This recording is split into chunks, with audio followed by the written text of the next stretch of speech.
tenemos al doctor Joaquín Yacer.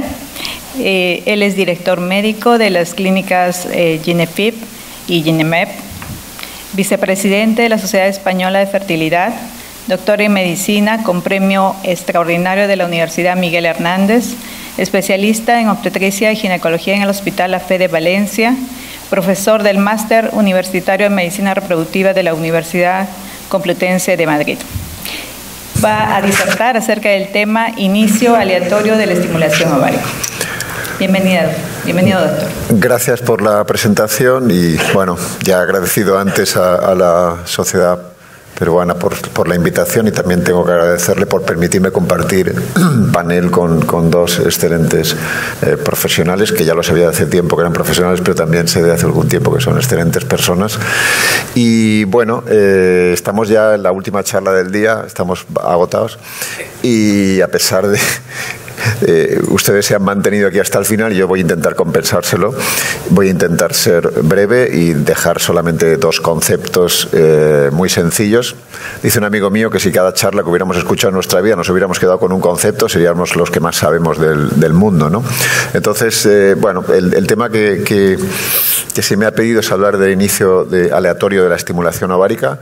No ha adquirido nuevos conflictos de interés desde la última charla. Y sí que, bueno, una reflexión, ¿no? Este es el trabajo de Trouson, bueno, que empezó a estimular a las pacientes, porque sabemos que Louise Brown nació de un ciclo natural, y muy pronto, tan pronto como en el año 83, pues los padres de un poco de lo que estamos haciendo cada día, que fueron Howard y Georgiana Jones, pues establecieron ya prácticamente lo que es un ciclo de fertilización in vitro, con una fase de estimulación ovárica, trigger, recogida, fertilización y transferencia embrionaria, que empezaba en la fase folicular y terminaba en la fase lútea con la obtención de un endometrio receptivo. Sin embargo, 40 años después, pues seguimos dando vueltas a la estimulación ovárica, y hay quien piensa que hay que hacer estimulaciones suaves, hay quien piensa que hay que dar a todas las mujeres la misma dosis. Ustedes dan 150 unidades y van a tener exactamente el mismo número de niños nacidos. Otros piensan que hay que maximizar la estimulación ovárica para hacer una solo en toda la vida y ya tener todos los niños de una estimulación, y otros que hablan de medicina de precisión, donde habría que calcular exactamente los niveles de FSH. Por tanto, estamos ante una situación viva de controversia en la estimulación ovárica, y podemos hablar de que ha habido una revolución en tanto en cuanto que, si estamos en esa situación es porque algo ha ocurrido, y eso ha venido, como ya se ha dicho aquí en múltiples ocasiones, ni de la transcriptómica, ni de la inteligencia artificial, ni siquiera de la inmunología, ha venido de este aparato tan pequeño que es la vitrificación de ovocitos, que nos ha hecho que tengamos unas tasas de éxito y que podamos plantearnos distintas formas de estimular a nuestras pacientes, ¿no? Y además ha hecho que podemos estar muy orgullosos de que hemos acabado con las dos complicaciones más importantes de la reproducción asistida, que son la hiperestimulación ovárica y el embarazo múltiple. Que si los obstetras hubieran podido acabar con la hemorragia obstétrica o con ese tipo de cosas, también estarían muy orgullosos, pero nosotros lo hemos vivido en nuestra práctica diaria, que las dos complicaciones más importantes prácticamente están fuera de nuestras clínicas, prácticamente, porque luego terminaré con un caso muy especial. Bueno. Por tanto, en este momento la estimulación o el proceso puede terminar con la congelación de óvulos, y en este caso ya nos importa poco cómo esté el endometrio, cómo esté, si fase folicular, fase lútea. Nos podemos dedicar única y exclusivamente a conseguir el mejor embrión, y luego ya veremos cómo lo ponemos, ¿no? Y todo esto, pues bueno, ha hecho que pensáramos que la fisiología pues hablaba de que solamente aquellos folículos que empiezan a reclutarse al principio fueran folículos reclutables y adecuados. Y ya desde hace tiempo, cuando dispusimos fundamentalmente de antagonistas, ¿vale? A veces la necesidad es la madre de la ciencia, ¿no? Y como bien ha explicado Sergio, pues en las pacientes oncológicas, en la que tenemos que demorar el inicio del tratamiento de quimioterapia o radioterapia, pues hace que eso pueda tener un impacto en las tasas de supervivencia, y por tanto hay mujeres en las que no podemos esperar y en las que tenemos que iniciar la estimulación independientemente de la fase del ciclo, porque van a empezar el tratamiento oncológico muy pronto, ¿no? Y desde ese momento ya sabemos que bueno, podemos sacar ovocitos. Estas son las primeras experiencias. Bueno, parece que no va muy bien, pero bueno, sí que podemos intentar preservar en algo la fertilidad. Desde entonces, y estos son trabajos ya muy recientes, lo que se ha intentado ver si empezando la estimulación en diferentes fases del ciclo se puede hacer que las hormonas sean distintas, ¿no? Que el factor hormonal sea distinto, y se vio que no, que efectivamente no hay diferencias importantes en cuanto a, bueno, que no las hay. Y también se vio si ese ambiente dentro del folículo pues podía tener una transcriptómica diferente. Y también se ha visto que no, es decir, que los folículos que vienen de una fase o de otra realmente no hay grandes diferencias en cuanto al aspecto transcriptómico, ¿vale? Bien, esto es una revisión de un montón de trabajos, como vemos siempre, con muy pocos casos, de inicio de la estimulación ovárica fuera de lo que es una pauta convencional, lo que podemos llamar random start. Y el metaanálisis nos dice que cuando hacemos random start el número de ovocitos no es diferente, que el número de metafases 2 que encontramos no es diferente entre estimulación convencional y random start, que el número de metafases 2 por el recuento de folículos tampoco es diferente, lo que hablaba el doctor Neuspiller ayer de Ford. También vimos que la tasa de fertilización no es diferente y que el número de embriones congelados que tienen estas pacientes tampoco lo es si hacen random start o no. Pero sí, y este es el único concepto clave que nos vamos a quedar, es que parece que la duración de la estimulación es mayor y que por tanto tenemos un mayor consumo de gonatropinas, que no es un tema menor, ¿vale? Bien, con todo esto, y como ha comentado antes el doctor Castillo, pues ya sabemos que puede haber varias oleadas foliculares, y entonces pues nos podíamos plantear alguna cosa, ¿no? Lo primero es lo que hemos hablado, ¿no? Que la necesidad es la madre de la ciencia, pero a nadie se le ocurriría, pues si puede empezarlo bien, hacerlo, bueno, a nadie excepto a este señor que decidió pues empezar en la fase lútea, pues como decimos en España, porque yo lo valgo, ¿vale? Y hizo bastantes casos, recogió bastantes casos. En China, cuando alguien se pone algo, recoge muchos casos, ¿vale? Y obtuvo unas tasas de embarazo, como vemos aquí, y unas tasas de implantación, pues la verdad, bastante decentes. Es decir, una tasa de embarazo clínico del 59%, tasa de implantación del 44%, es decir, que parecía que los ovocitos se comportaban medio bien, ¿vale?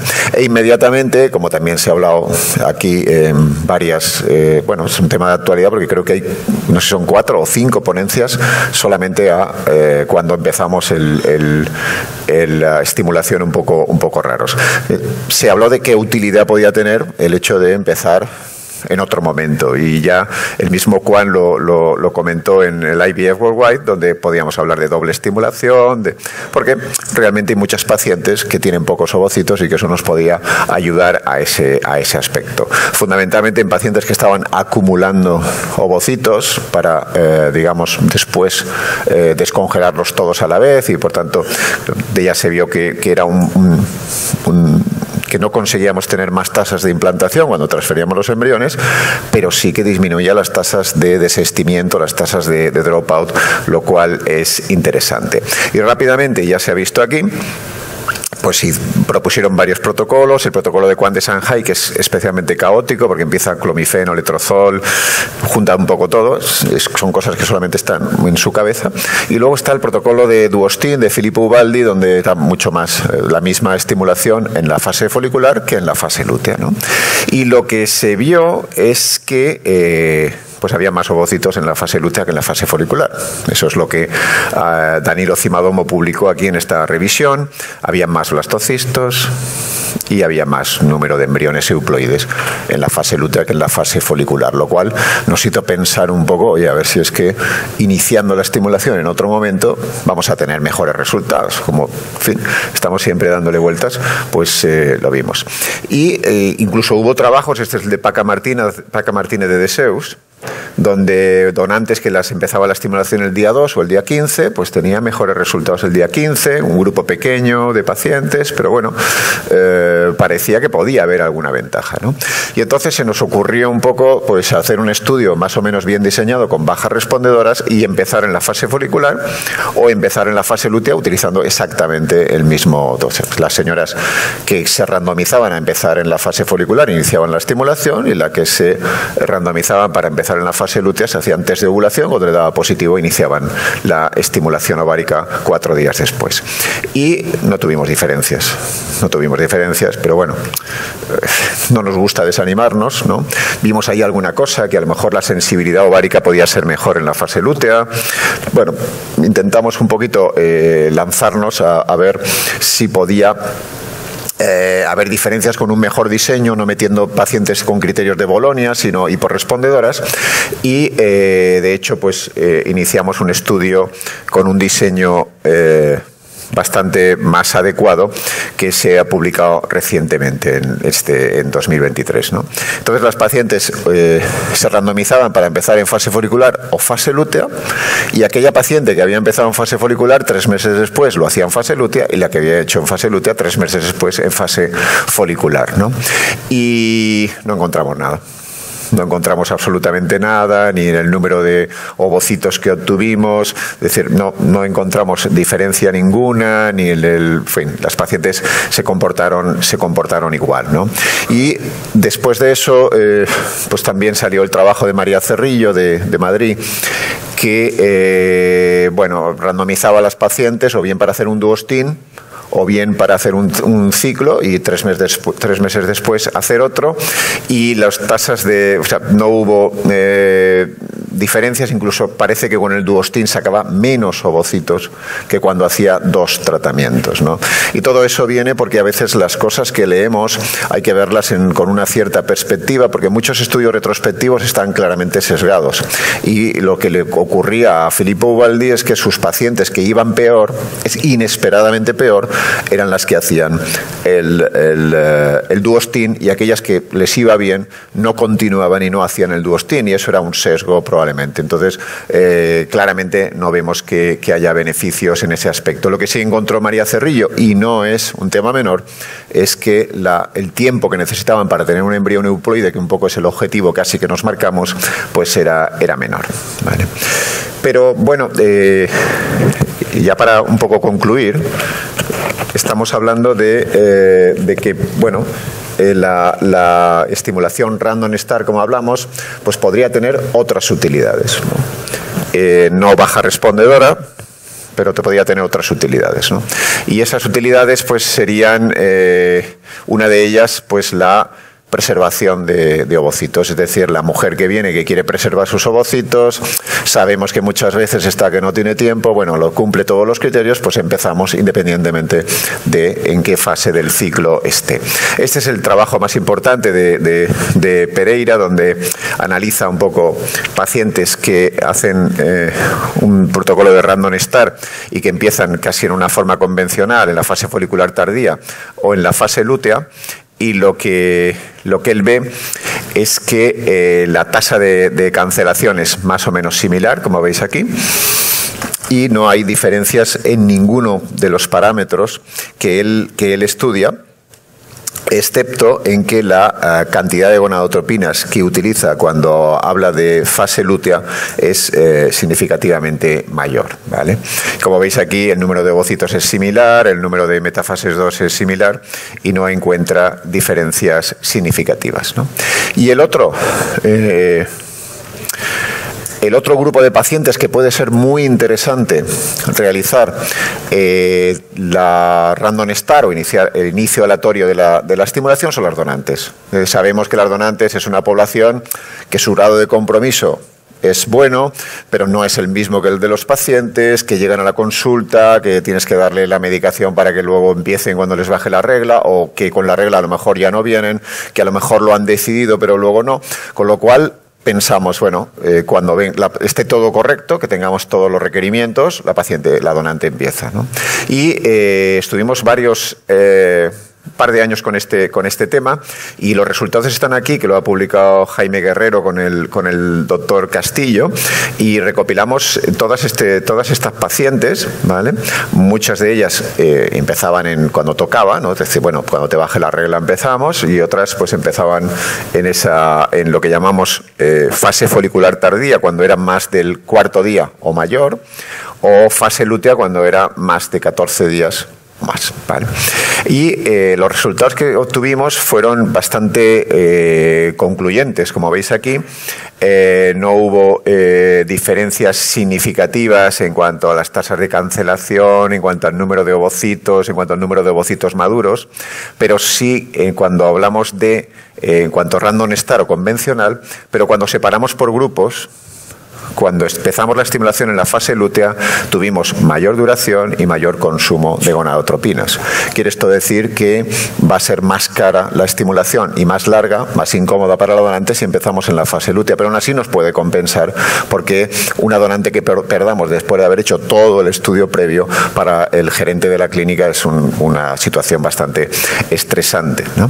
Y como veis aquí, también vimos qué pasaba con las receptoras cuando recibían esos ovocitos provenientes de la fase de estimulación convencional, fase folicular tardía o fase lútea, y no vimos absolutamente ninguna diferencia, ni cuando se biopsiaron los embriones había más, nada. O sea, que los ovocitos no tienen una peor performance cuando vienen de una random start, fase folicular tardía, fase lútea, que cuando vienen de una estimulación convencional. Y ya termino, lo he prometido y termino con 6 minutos casi de antelación.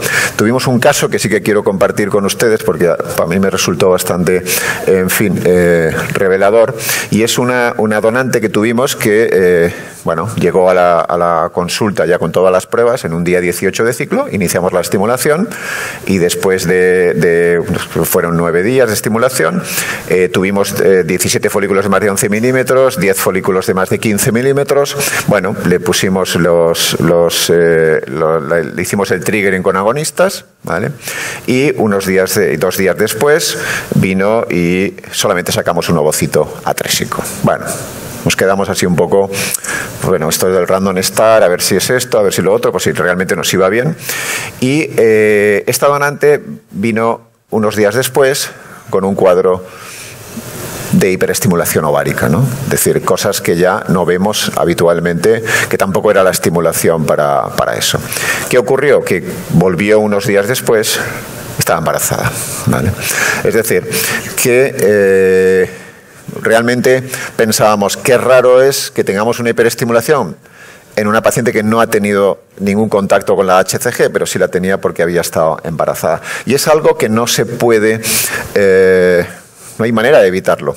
No hay manera de evitarlo por una razón sencilla que voy a intentar explicar aquí. Perfecto, esto volvemos aquí. Aproximadamente tenemos que considerar que la donante ovuló sobre el día 14 de ciclo, ¿vale? Y por tanto, cuando nosotros iniciamos la estimulación, la paciente ya había fertilizado, pero todavía la HCG era negativa. Es decir, no vale el decir, bueno, pues vamos a hacer una beta HCG antes y después, ¿vale? Y por tanto, cuando la paciente le hacemos el triggering, tiene unos niveles de HCG que además son crecientes y que desencadenaron en una estimulación ovárica como ya no las vemos en nuestras donantes con ingreso. Y así, ahora sí que ya termino.